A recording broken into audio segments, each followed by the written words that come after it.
Okay, we're going to continue on. This is the second epistle of Paul to the Thessalonians, Thessalonians 2, verse 3.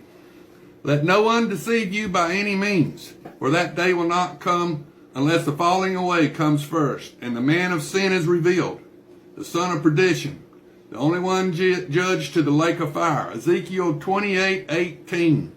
The king of Tyre, the false rock, the little R rock, not the big R rock, the little R rock, is going to the lake of fire. He's going to turn to ashes from within. Ezekiel 28:18. Satan's the only one been judged to the lake of fire so far.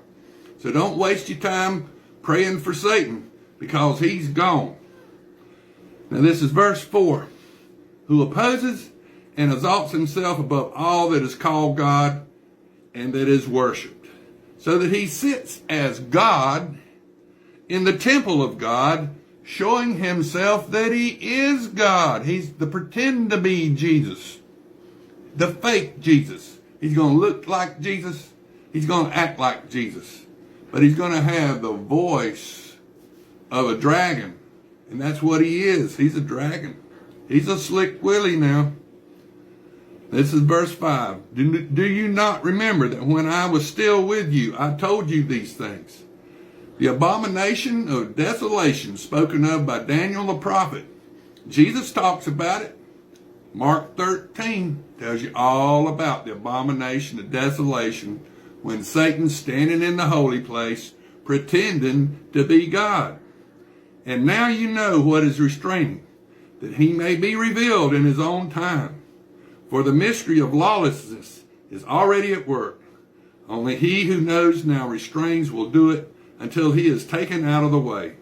And then the lawless one will be revealed, and when the Lord will consume with the breath of his mouth and destroy with the brightness of his coming. At 777. The coming of the lawless one is according to the work of Satan, with all power, signs, and lying wonders. Now remember, he's a slick one. Satan is a slick one, the glistening one, just like copper shining out in the sun. He's a slick one. And with all unrighteous deception among those who perish. Now, at 777, if you're like Shadrach, Meshach, and Abednego, you got God's umbrella of protection over you. You're not going to be touched. It's all the ones that fought against the elect. They're the ones that are going to be touched. We just read about it in Zechariah 14. Because they did not receive the love of the truth. They didn't want to learn God's truth, that they might be saved. And for this reason, God will send them strong delusion, that they should believe a lie, that they all may be condemned who did not believe the truth, but had pleasure in unrighteousness. But we are bound to give thanks to God always for you, brethren, beloved by the Lord, because God, from the beginning, chose you for salvation, through sanctification, by the Spirit, and belief in the truth, to which he called you, by our gospel, for the obtaining of the glory of our Lord Jesus Christ. Therefore, brethren, stand fast and hold the traditions which you were taught, whether by word or by our epistle. Now may our Lord Jesus Christ himself and our God and Father, who has loved us and given us everlasting consolation and good hope by grace, comforts your heart and establishes you in every good work.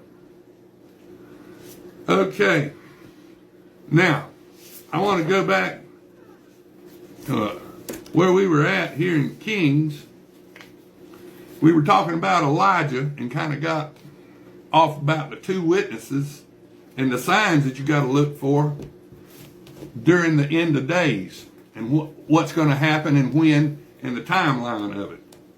Now, we're going to start back where we left off. This is 1 Kings 22, And this is talking about Elijah, the great prophet Elijah. And then we'll talk about Elisha, his understudy that's going to take his place. Now Zedekiah, the son of Chenaanah, went near and struck Micaiah on the cheek and said, "Which way did the Spirit from the Lord go from me to speak to you?" And Micaiah said, "Indeed, you shall see that day when you go into an inner chamber to hide." So the king of Israel said, "Take Micaiah and return him to Ammon, the governor of the city, and Joash the king's son, and say, Thus says the king, put this fellow in prison and feed him with bread of affliction and water of affliction until I come in peace." But Micaiah said, "If you ever return in peace, the Lord has not spoken by me." And he said, "Take heed, all you people." So the king of Israel and Jehoshaphat, the king of Judah, went up to Ramoth Gilead. And the king of Israel said to Jehoshaphat, "I will disguise myself and go into battle, but you put on your robes." So the king of Israel disguised himself and went into battle. Now the king of Syria had commanded the 32 captains of his chariots, say, "Fight with no one small or great, but only the king of Israel." So it was, when the captains of the chariots saw Jehoshaphat, that they said, "Surely it is the king of Israel." Therefore they turned aside to fight against him, and Jehoshaphat cried out. And it happened, when the captains of the chariots saw that it was not the king of Israel, that they turned back from pursuing him. Now a certain man drew a bow at random and struck the king of Israel between the joints of his armor. So he said to the driver of the chariot, "Turn around and take me out of the battle, for I am wounded." The battle increased that day, and the king was propped up in his chariot, facing the Syrians, and died at evening. The blood ran out from the wound into the floor of the chariot. Then as the sun was going down, a shout went through the army, saying, "Every man to his city, and every man to his own country." So the king died and was brought to Samaria, and they buried the king in Samaria. Then someone washed the chariot at the pool of Samaria, and the dogs licked up his blood, while the harlots bathed, according to the words of the Lord, which he had spoken. Now the rest of the acts of Ahab and all that he did, the ivory house which he built, and all the cities that he built, are they not written in the book of Chronicles of the kings of Israel? So Ahab rested with his fathers. Then Ahaziah, his son, reigned in his place. Jehoshaphat, the son of Asa, had become king over Judah in the 4th year of Ahab, king of Israel. Jehoshaphat was 35 years old when he became king, and he reigned 25 years in Jerusalem. His mother's name was Azubah, the daughter of Shilhi, and he walked in all the ways his father Asa.